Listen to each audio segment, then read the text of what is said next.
We're in a foot race against a cavalcade. What's happening? Where am I? I may be going crazy. Where are you, mailbox?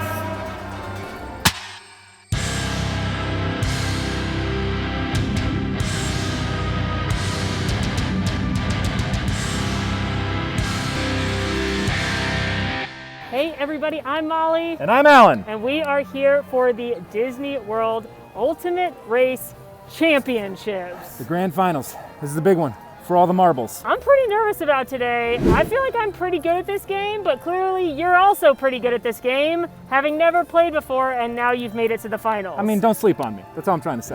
I'm ready to unscramble things. Unscrambling has done me well so far in this bracket. Actually, that is intimidating. Your ability to unscramble random letters is actually, might be a problem. 3, 2, 1. All right, here we go. Here we go, team. All right, it's down to the finals. I'm very stressed, but I hope you guys are here with me. It's gonna be a tough game. Alan's a tough competitor. We have to take a look at the board first. Count 30 flags and tell us about the flag ceremony. That one's easy peasy. We're already at Main Street, so it's Main Street, USA. Let's mark that one down. Go. Blast off above Tomorrowland. That's Astro Orbiter. You know how I feel about riding rides on this thing. Blast off above Tomorrowland. This takes you everywhere. We are gonna have to think really hard about this, but I think we got a plan.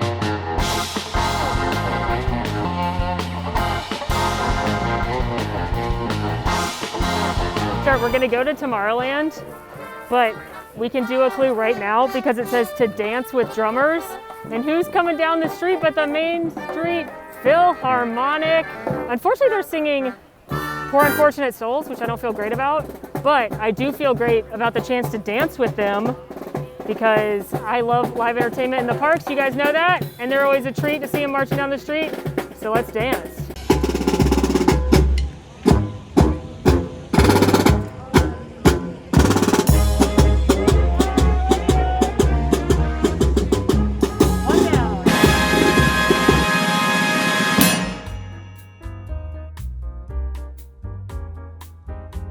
All right, team, while we're walking down Main Street, USA, let's talk about it a little bit. It was actually designed as one of Walt's major focal points for Disneyland, and it was kind of the idyllic town setting that he grew up, a turn-of-the-century town. The one here at Magic Kingdom and Disney World is a little bit different. It's Eastern Victorian in style, and as we approach, we find our first of two mailboxes. The first pen pal I'd like to have is frankly Goofy. Kind gentleman, great dog. The fact that he can talk and Pluto doesn't is kind of the first question that I really like to discuss with him. I have a lot of questions. I have a lot of follow-up concerns about that, and I'm curious to hear his explanation, honestly. I've got a lot of questions about it. But before we get into that, let's talk about trains, shall we? This here is the Main Street USA train station, one of the major train stations in Magic Kingdom. And I'm gonna name one of the first trains, but let's go underneath really quickly because I'd like to show you something that a lot of people don't know. Underneath the train station, there's a lot of memorabilia related to our trains, where it actually talks about all of the main individuals and the trains that they are named to represent. So this is gonna make our job a lot easier. So the first train we're going to name while we are here underneath the Main Street USA train station is this guy, Walter Elias Disney. We are headed to Tomorrowland first, and I gotta make sure to check the menus as we go because I need to find character-based menu items. Does this count? That looks like a Mickey Mouse cake to me that you can order and have come to your table here at the Plaza restaurant. All right, so the Plaza is a full-service restaurant here on Main Street, USA. It's kind of low-key and underrated because you can actually sit by the windows and see the castle.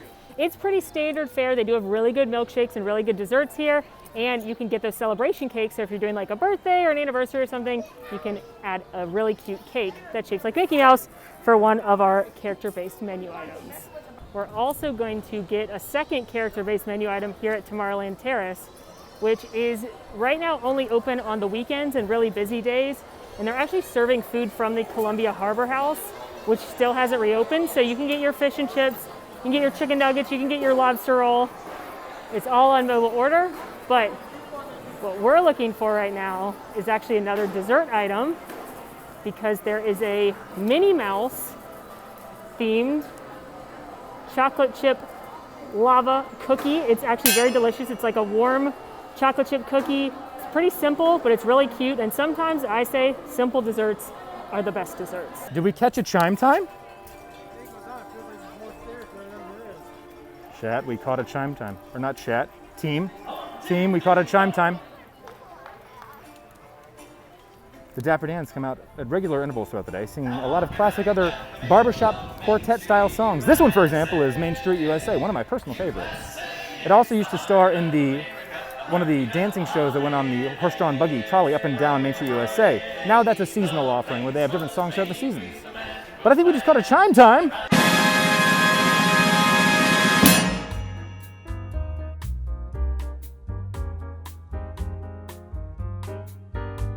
One of the clues says I have to go to 2 World's Fair attractions and sing their songs.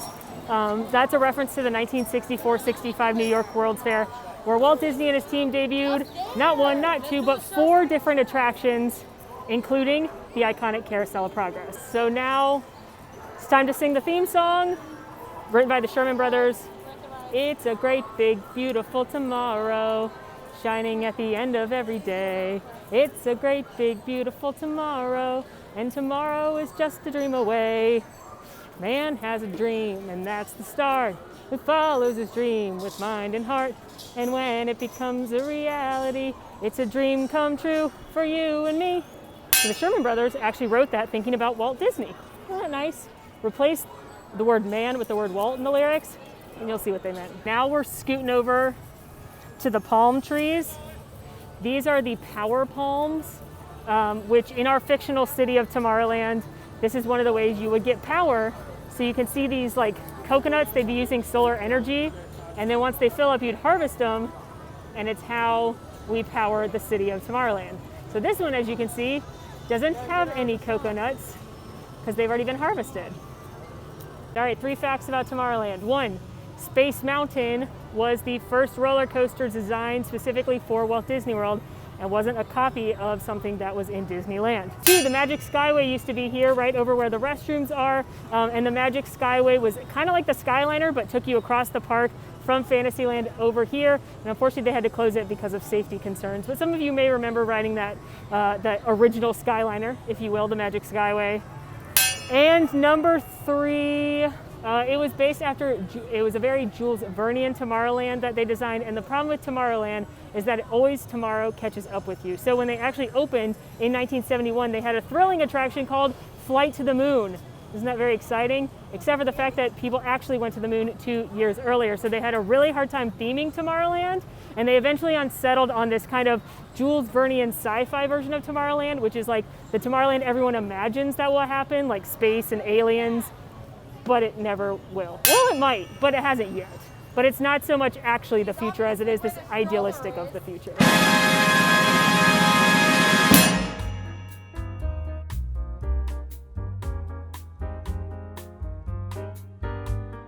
All right, let's start counting some flags, shall we? Nothing up top there. 1. We're missing the Chamber of Commerce here. Let's go on top of the Chamber of Commerce. 2nd flag there, magical. Okay, at the top of the Guest Relations Building, City Hall, there should be another one.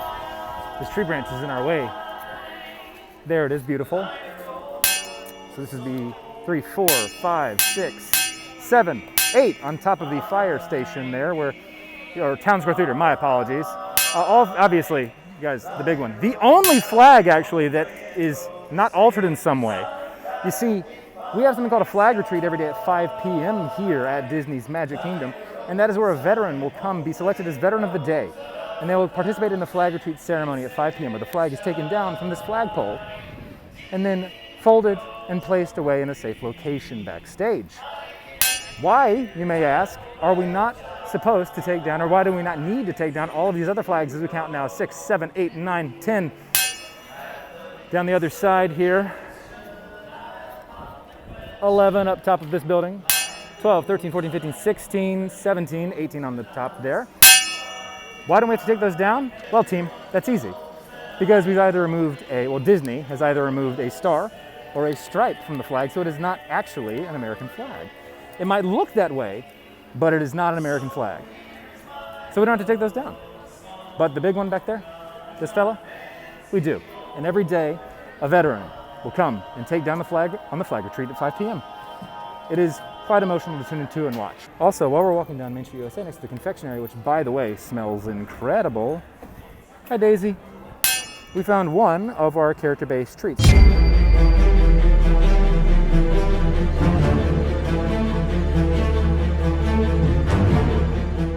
Okay, so team, we're on the trek trying to find the second mailbox. The first mailbox was easy, and I could have sworn I knew where the second one was. I feel like I may be going crazy because I could have sworn to you that there was another mailbox.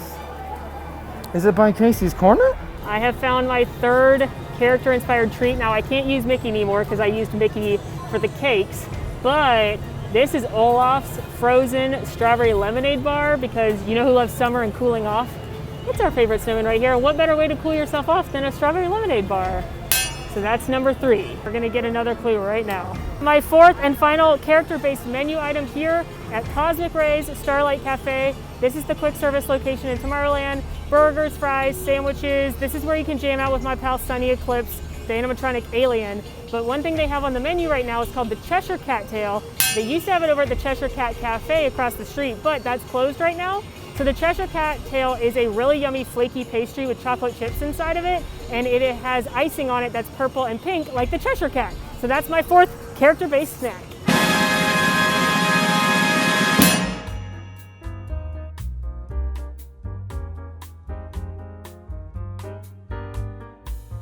I don't want to bore you with all of the counting, but as we approach Cinderella Castle and we look at the spires, I see 19, 20, 21, 22, 23, 24, 25, 26, 27 down here on the side, 28 on the back building near Pinocchio's Village House, 29 on the right spire, and all we need is a 30th, and it might be hidden behind the castle.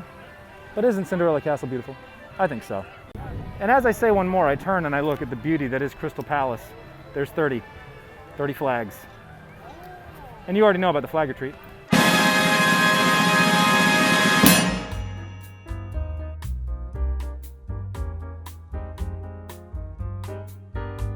We are popping into Storybook Circus for a few reasons. One, I think I can find someone on a unicycle. I have a vague fever dream style memory of the big posters of all the characters in the circus. I feel like somebody's on a unicycle. This may be a terrible strategy, but I feel like it may work out. And then 2, Alan already got one of the train stations. I'm gonna go ahead and grab this train station. We're setting off towards Adventureland and Liberty Square. There's a show coming. So we detour, we move into Adventureland. Because there are some shortcuts around here.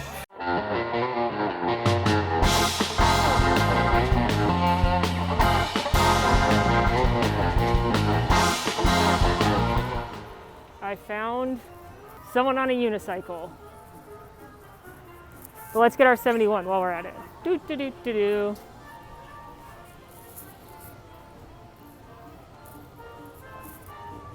Here's 171, which is a nod to when Magic Kingdom and Walt Disney World opened. So that's 171. And then we'll also go over to the train station quick. Here we are, Fantasyland Station. And I have to name one of the locomotives. I am going to name the Walter E. Disney locomotive, because of course he has a locomotive. Any 71s around here? I don't see any. Let's get the unicycle. Look who it is, Humphrey the Bear. A talented fella he is, because look at him. Look at him right here on this unicycle. Near this unicycle, I need to tell you my 3 favorite Disney World stage shows. Shocking to no one, Festival of the Lion King is number 1. Is Fantasmic a stage show? I'm getting a nod, so yes, that would be number 2. And number 3 favorite stage show, I would probably say Beauty and the Beast live on stage. I'm a big fan of that one. I enjoy that. I also enjoy the Mickey and Minnie's Royal Friendship Fair. Actually, no, you know what? No. Forget both of those. Hocus Pocus Villain Spooktacular during Mickey's Not So Scary Halloween Party, where the villains all come out and the Sanderson sisters sing, I Put a Spell on You, A+. So those are my 3.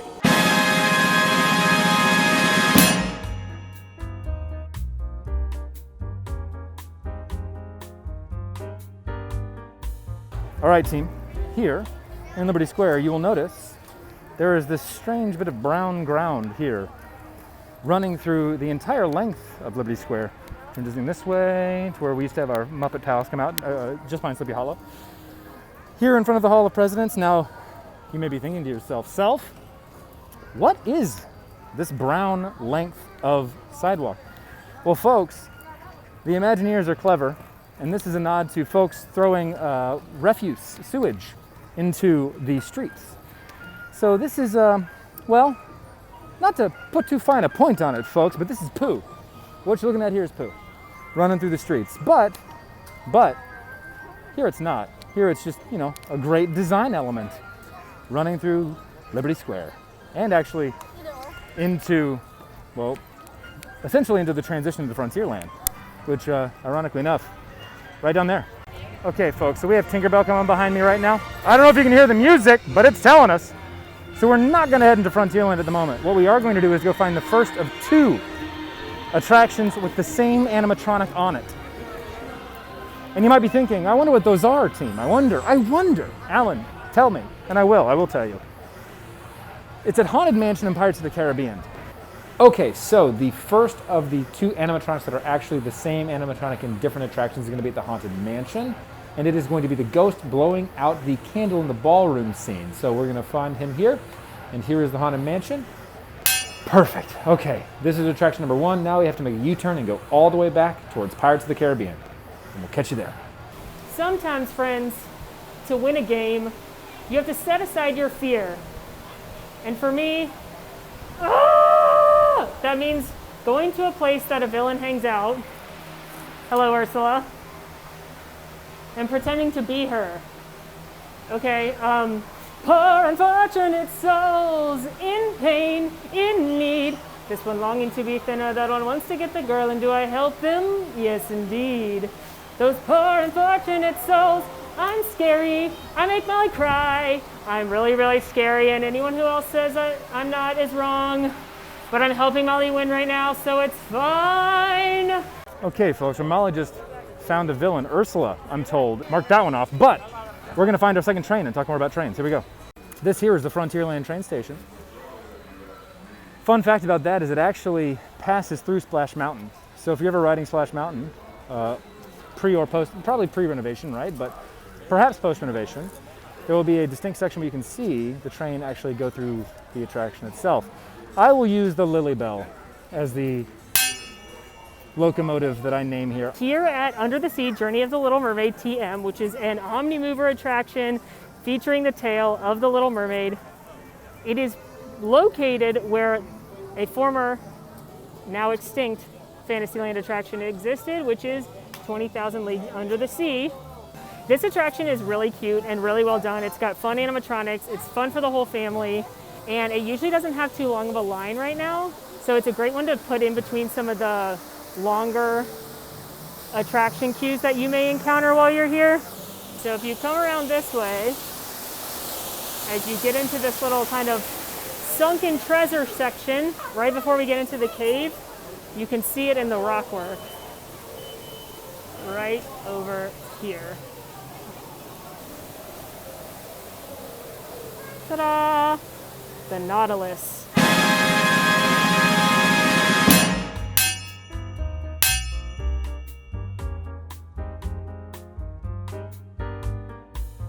All right, and here is Pirates of the Caribbean, and that is where we will find our second animatronic. It's the same animatronic that you had from the Haunted Mansion, which was in the Haunted Mansion, the ghost blowing out the candle in the ballroom, and here it is actually going to be the whistling pirate who is holding the keys trying to get the dog in the jail cell scene to come and bring the keys to the trapped pirates. Also, I do need to name for you my 3 favorites, so let's do that. First favorite animatronic, Abraham Lincoln. Mainly because that was really the start of it all.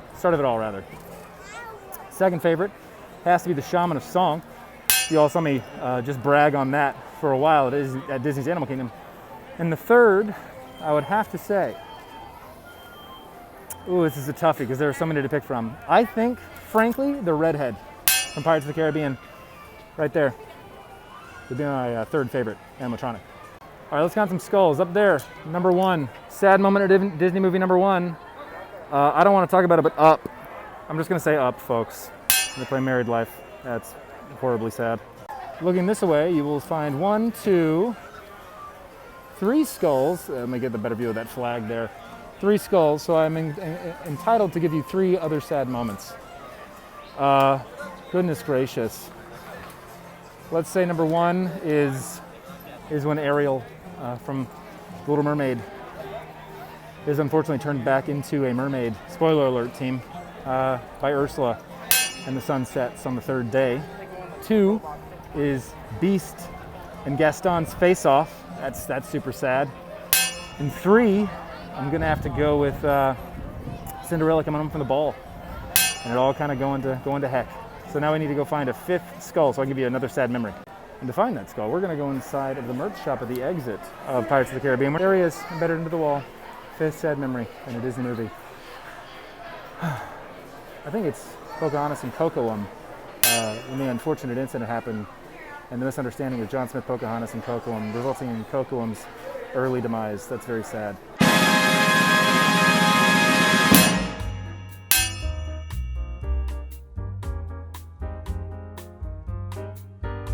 We're still early in the game, but I see a path to victory.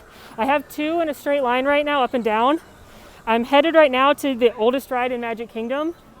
And then I believe Alan was in Liberty Square and didn't get the oldest tree in the park.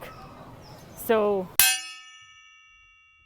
that would also be in my line. And then say hi to some famous siblings. Maybe the stepsisters will be out. Maybe I'm gonna have to go look on Main Street and get the Walt and the Roy statues. So, but that's my clearest path to victory right now. All right, well, my producer just cackles at me because of my own lack of reading comprehension skills. We're gonna go back to Pecos Bill's because that's also That's where Widowmaker would be hitched, you know, because Widowmaker is Pecos Bill's horse from Melody Time. Yeah. Just, okay, listen, I missed it. It's an honest mistake, okay? You don't have to laugh at me. Oh, they're laughing. Team, they're laughing at me.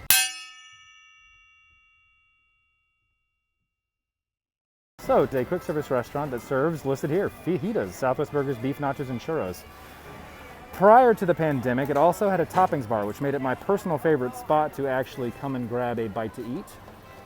Even still, great quick service restaurant, actually fairly large, comparing most quick service restaurants. In fact, comparable in size to something like Cosmic Rays, which makes it a great place to stop and beat the heat as well. The clue for this says pretend you're in a rodeo. I've been to a rodeo. I lived in Texas for a while. And I was a spectator, so I'm gonna give you that exact spectating experience of when we were at the rodeo and I was hooting and hollering as somebody came out on the bucking Broncos. Woo! Yeah! Stay on that, yeah! It's gonna buck you, buddy. Stay on. Attaboy. Ride it. Good job. Clean. Just clean with it. Did a good job. I'd rate that a 10 out of 10, mainly because I can't do it. It's good stuff. All right.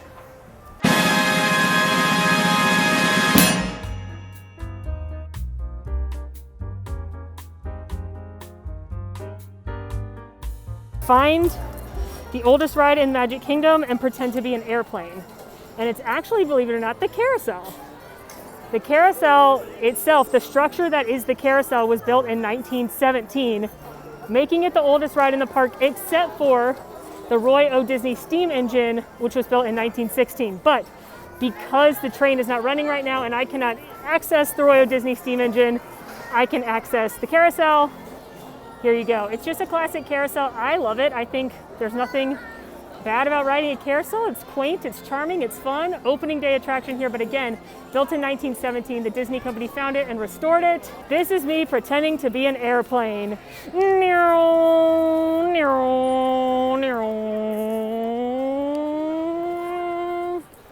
Safe landing for victory. Before we leave Fantasyland, we are going to grab the second half of this clue, go to 2 World's Fair attractions and sing their song. So at the 1964-65 New York's World's Fair, Walt Disney and his team presented Carousel of Progress. Great moments with Mr. Lincoln, which is what the Hall of Presidents is based on. the Ford Magic Skyway, which is what the People Mover is based on, and It's a Small World, which is what It's a Small World is based on. It's a Small World was actually a collaboration between Disney, PepsiCo, and UNICEF, and they approached the Disney company and asked if they'd be interested in doing an attraction with, Pepsi approached Disney and asked if they'd be interested in doing an attraction with them that would help UNICEF and promote their message of helping the children of the world. And that is where It's a Small World came from. Music also written by the Sherman Brothers. You know it, you love it. Let's hit it. It's a small world after all. It's a small world after all. It's a small world after all. It's a small, small world. It's a world of laughter, a world of tears. We can't keep going. But great attraction, iconic attraction, opening day attraction here. An absolute must-do in my book. I don't care that the song's gonna get stuck in your head all day. Get it stuck in your head and like it. This is Disney history right here, people.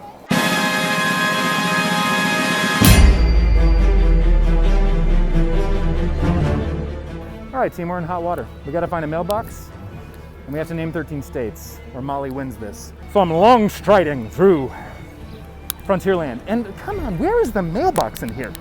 There's gotta be a mailbox, right? I'm crazy, but I'm not that crazy. Where's the mailbox? Where's the mailbox, team? Listen, it's an outdated method of delivering messages, but I still stand for it. I stand for the USPS.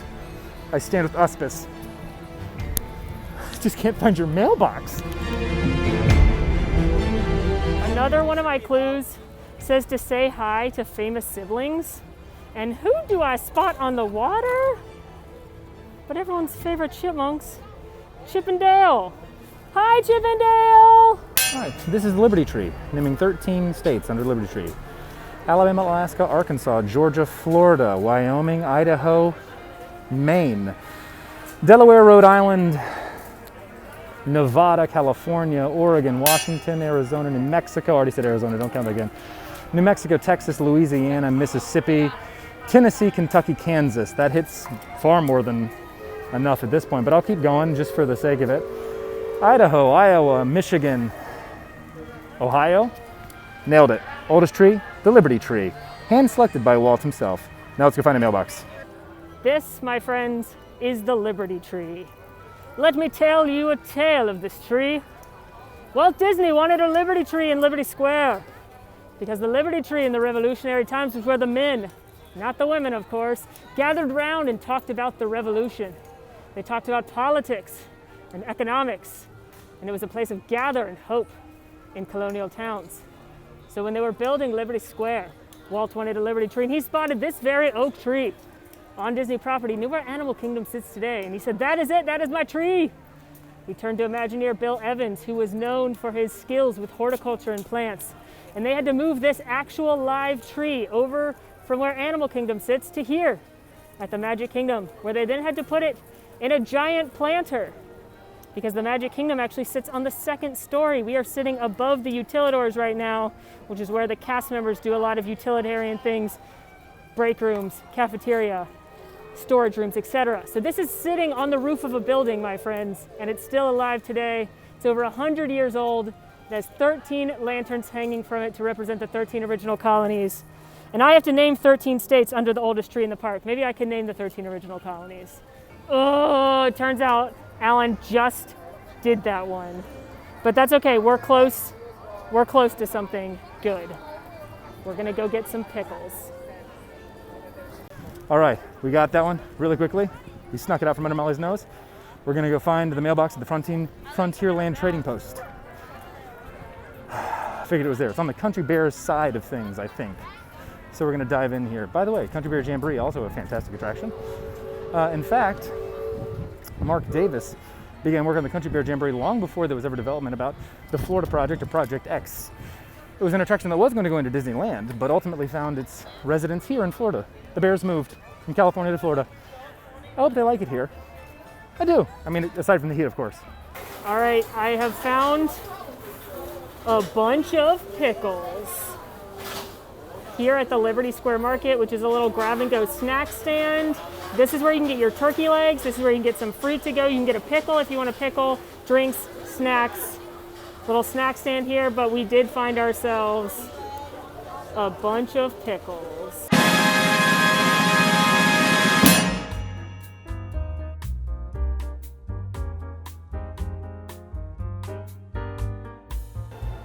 While I'm here, I'm supposed to at some point play 2 extinct Magic Kingdom games, and this right here would have been a spot for Sorcerers of the Magic Kingdom, and I know that because of the placard right here for Sorcerers. So if I was pretending to play, I would have been like, boop, boop, boop. Wait, hold on. All right, we need to play 2 extinct interactive Magic Kingdom games. The first one is here, Sorcerers of the Magic Kingdom. We might not be able to find a mailbox to save our life, but based on this keyhole, interactive game, Sorcerers of the Magic Kingdom. I'm gonna hold up my card. You don't know who it is, but it's Tarzan. I'm gonna hold up my card and watch Tarzan fight. Jafar. He won, obviously. I mean, who wouldn't in that fight? Come on. All right, 1 out of 2. I forgot I had Sorcerer's cards in my backpack because I'm prepared for anything, even games that don't exist anymore. So Sorcerers of the Magic Kingdom was a card game where you defeated the villains all over the Magic Kingdom. It was super fun, and I'm very sad it's gone, but let's pretend to play it right now. So what would happen is I would come up to the Sorcerer's emblem, I would touch it with my magic band so it knew who I was. A character would appear here. Maybe it was Merlin telling me what to do. Maybe it was the villain. And when you fight the villains, you have to use the different spells on the card. So I could use Buzz Lightyear's Astro Blaster or Tinkerbell's Pixie Dust, and I would go pew, pew, pew, and then I would defeat the villain. Okay, so Molly found a bunch of pickles. So here's the deal. This is becoming a numbers game, and I'm not looking like I'm doing great, but that's okay. We are going to, by gosh, at some point we're gonna find a mailbox. But there they are over there. We're not gonna talk about them right now. Don't talk about them. But we have to find another mailbox somewhere. I'm gonna cut through to Adventureland now. Oh wait, here's another 71. So that's 2 of those. Alan just got 1 interactive game, so I need to go get the other one quick. The other interactive game that used to be here at the Magic Kingdom was here in Adventureland, and it was a Pirates of the Caribbean themed adventure where you went all around the land and you helped out the pirates. And I only played it like 1 time, so I'm trying to remember where exactly some of the clues were.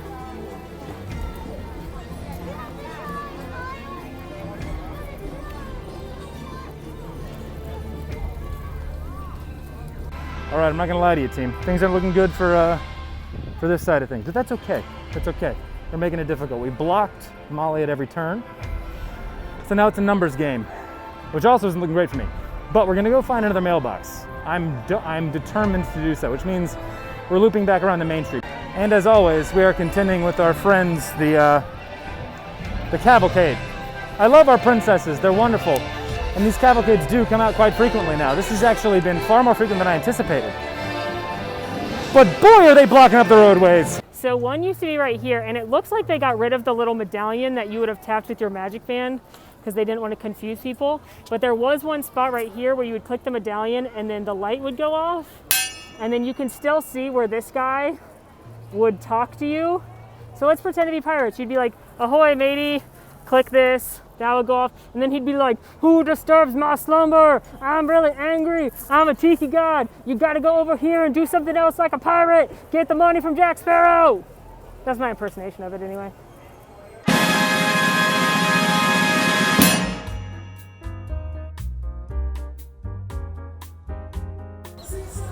Okay, so here's the deal. The only way to win right now on a straight line is a diagonal, but it would require me riding 2 different rides. And you know I'm not wasting time doing that. So I'm trying to rack up. I have 11 squares. Alan has 7 squares. If I get 13 squares, there's no way he can win against me with numbers. So I'm gonna try and rack up 2 more squares before I get in line to ride a ride. So I am working on this unscramble as I walk back towards Main Street because I have 2 71s, and that's a nod to when Magic Kingdom opened in 1971. I think there's gonna be a ton of 71s on Main Street. Okay team, when in doubt, here's the deal. We walk into City Hall and hope that we find a mailbox there. If not, I don't know what we're gonna do. We're gonna find out. I don't see any 71s yet. I also don't see any mailboxes yet. Didn't there used to be mailboxes on these? I know at one point during the reopening they had taken down some of the mailboxes, and it appears that's still the case. Mailbox. Where are you, mailbox? Mailbox! So if I remember correctly, there is another mailbox inside City Hall. We're gonna have to wait and go in and find out. This is probably gonna be the easiest question they have all day. Right here, because this is the dedication to the park. Walt Disney World is a tribute to the philosophy and life of Walter Elias Disney, to the talents, dedication, and the loyalty, blah, blah, blah. That's what Roy O. Disney, his brother, said when he dedicated Walt Disney World to him. So that's 3. And let's see, I don't know if there'll be one. Yep, 2 right here. So there's one on this plaque too. This plaque is teaching you about sharing the magic, which is this statue right here with Roy Disney. Hi, Roy. We'll say hey to him too. I'm trying to look at all these buildings too to see if they have the number 71 on them. I feel like there could be some in the train station. A lot of these buildings have addresses and stuff on them. Ooh, here we go. Here we go. Engine code 71, 6, 7, 8, 9, 10. Oh, and they have real firefighter patches. This is awesome. These are donated from people. This is awesome. Oh my gosh, look how cute. The coin machine has got the Dalmatians. This is awesome. Okay, well, we have 10 so far. 11, 12. Okay, we need 5 more. 5 more 71s. Okay, I'm not upset. I mean, I'm irked. I think irked is a good word. We popped into guest relations, which incidentally is one of the costumes I used to wear at this lovely theme park. Because I passed so many locations where I knew for a fact that there were once mailboxes. Fact of the matter is, they've removed all the mailboxes, save one, and that's the one we found at the very start of this whole shindig due to our predicament, the pandemic. But I believe there is still Santa's mailbox in the Christmas shop in Liberty Square, and that is where we're going, and I'm mentally counting my steps now. I'm up to 60. We are gonna go to the train station now because I'm thinking I can find a few more 71s there, and then I also need to go to all the train stations. Neither one of us has made it to all 3 train stations yet to name a locomotive. So we'll go ahead and cross that off, but I'm really searching for 71s because I have 12 and I need 17. 225, 230, 240 steps, 250 steps. It's been thrilling. My producer's been laughing the whole time. 260 steps. We're almost there. 270. Okay, here's lucky number 13 on the information about Roy O. Disney. He dedicated Walt Disney World to his brother who passed away in 1966, 5 years before the park opened. And because of that, one of the engines is named after him. So that is also one of the locomotives we're gonna name. So for the Main Street station, we're gonna say the Roy O. Disney. Thank you. 315 steps. All for you, buddy. Santa, I know you're listening. If this doesn't put me on the list, I'm really not sure what will. Also, we're in the old Christmas shop, which sells Christmas year-round. Beautiful ornaments, seasonally appropriate, and smells of pine, which smells a right sight better than I do right now, trekking through the Magic Kingdom, running laps to try to find mailboxes. Listen, you know how I said I support you, U.S. Postal Service? Boy, do I support you.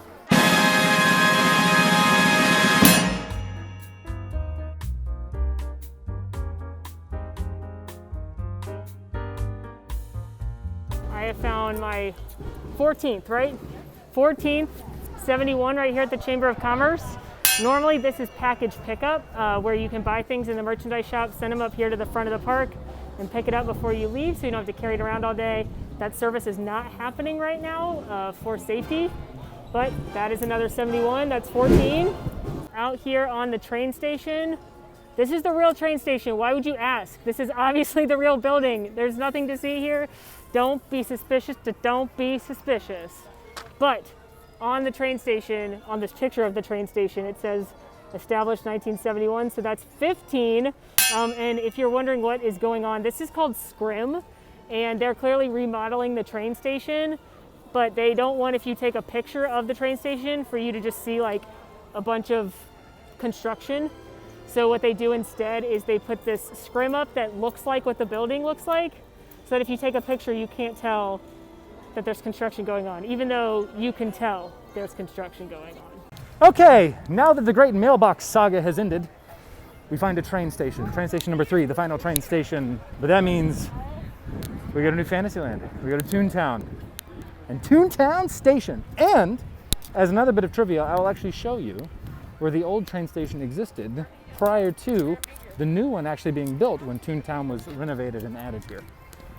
I know, you didn't ask for it, but I'm behind in numbers.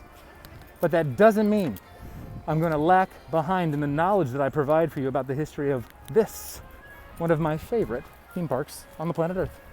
I'm still looking for 71s everywhere I go. Here it is, the Fantasyland Station, the third and final true train station here at Disney's Magic Kingdom. And this is where I will tell you the name that I've actually intentionally been saving for last, the Roy O. Disney. So the trains are in order: the Walter Elias Disney, the Lily Bell, the Roger E. Brogy, who some of you may know, some of you may not, but a famous Imagineer and engineer, and then the Roy O. Disney. And I saved Roy for last because Roy is really the Disney brother that made Magic Kingdom happen on October 1st of 1971. If you have not ever listened to his dedication speech, I challenge you to do so. Okay, I'm here at the partner statue to see if it says anything on here. This is the brother statue. Nope, it doesn't say it. Partners is the brother statue to Sharing the Magic. They were both done by Blaine Gibson, who is a fabulous sculptor. He did all the pirates, all the ghosts on the Haunted Mansion. He did all the presidents in the Hall of Presidents when it opened, and he did these iconic statues, but it doesn't say 71 on it. I'm shocked. I'm a man of my word. Ignore that and look here. This, to the left of the Barnstormer queue, is where train tracks end, and is actually where the original Fantasyland station used to sit. Man, I can't wait for that attraction. Tron! The Tron coaster. Anyway, piece of history. Train tracks here because that is where the old train station used to be. So I'm seeing 17 everywhere, because of course this would be like in the 1700s, but I'm not seeing 71 anywhere. Maybe on some of these placards. Let's try. Here's a placard about the Liberty Bell being a real Liberty Bell. 1776, 74, 51, 83, 89. No, you're useless to me, Liberty Bell.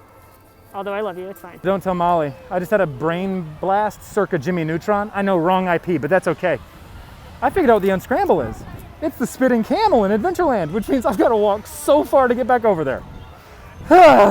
Okay, so I got the Trail Creek Traders before, but silly me didn't think to look on the other side.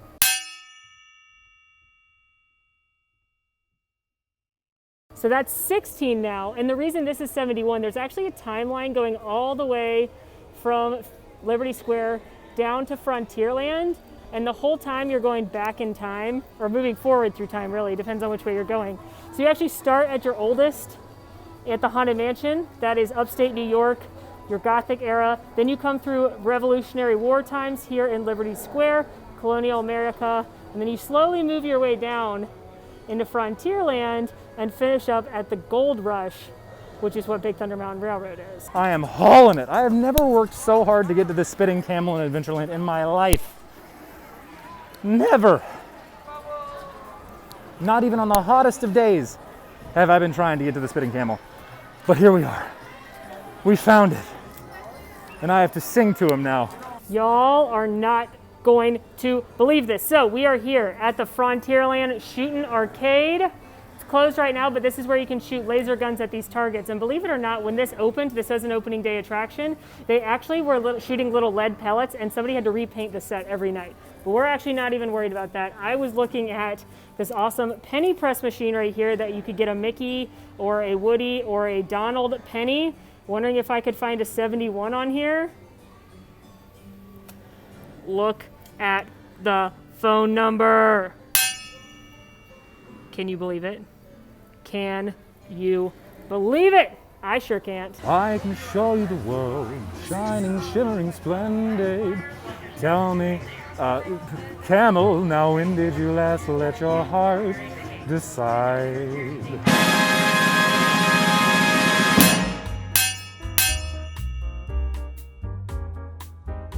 See what?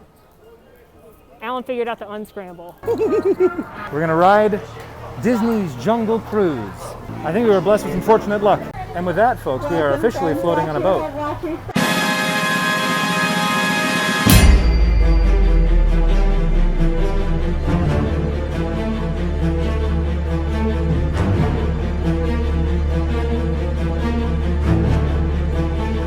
All right, we are moving.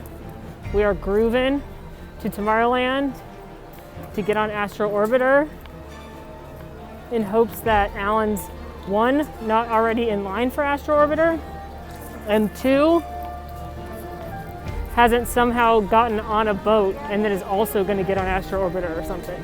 Okay, so I think Molly is trying to do Astro Orbiter. I don't see Alan in the line, but I also see how long the line is, and it's stressing me out. Okay, there's always a chance that they don't get on. They're walking on the elevator now for Astro Orbiter.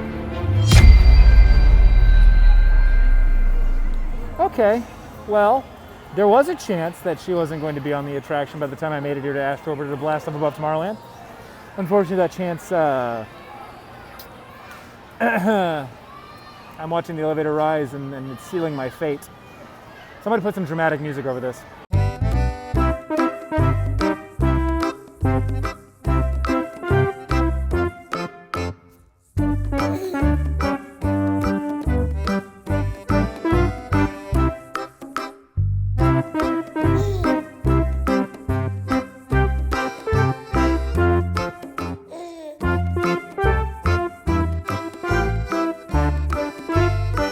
This is way scarier than Dumbo! Oh my gosh, look. There they are! I saw Alan! And if you see the green grown woman in ears with her hands in the air, she's celebrating her victory and my defeat. It was a good run, team.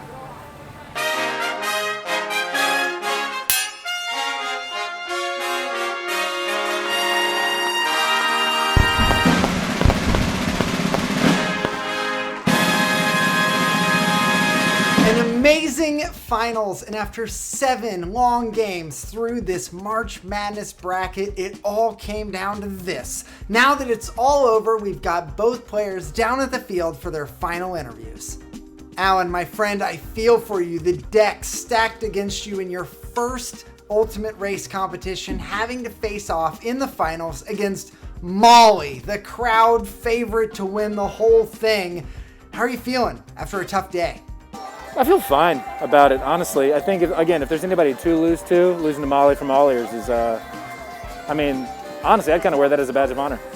But I reserve the right to a rematch. This is my first time back in Magic Kingdom in almost a year, and it's reminded me why I've missed it. So I can't wait to come back, get ready and raring to go, and who knows, you may see me again. You may. Well, Alan, congratulations on making it all the way to the finals. I know it was a tough defeat today, but you really showed that you know your way around these Disney resorts and parks. Thank you so much for giving me some of your time, and good luck in your next races. Molly, hello, congrats. Everyone say goodbye to Dwayne "The Rock" Johnson, because we've got a new People's Champion here in the finals of the March Madness Ultimate Race. How are you feeling?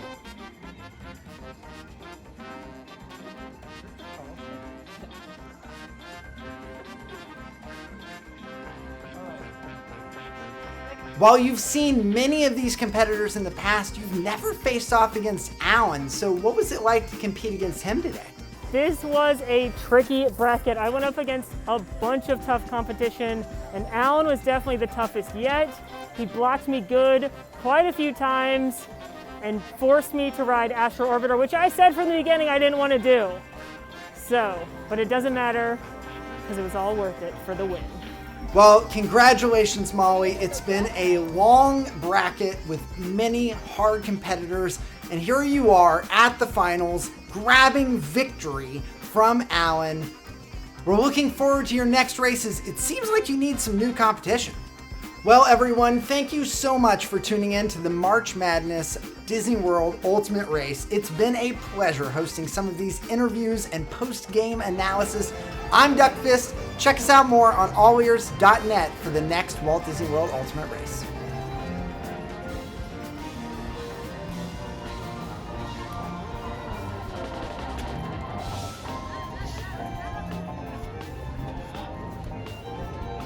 Okay, now that that's out of the way, I just want to thank everybody for a moment for watching and tuning into this and following us along throughout this entire journey. It's been a real pleasure, especially for an underdog like me.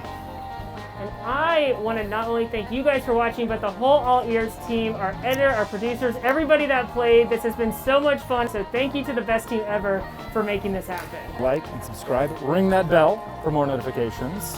Make sure you follow us on social media at AllEars.net. I'm Alan. I'm the champion. We're not done with that. No. Thanks for watching, guys. I'm Molly.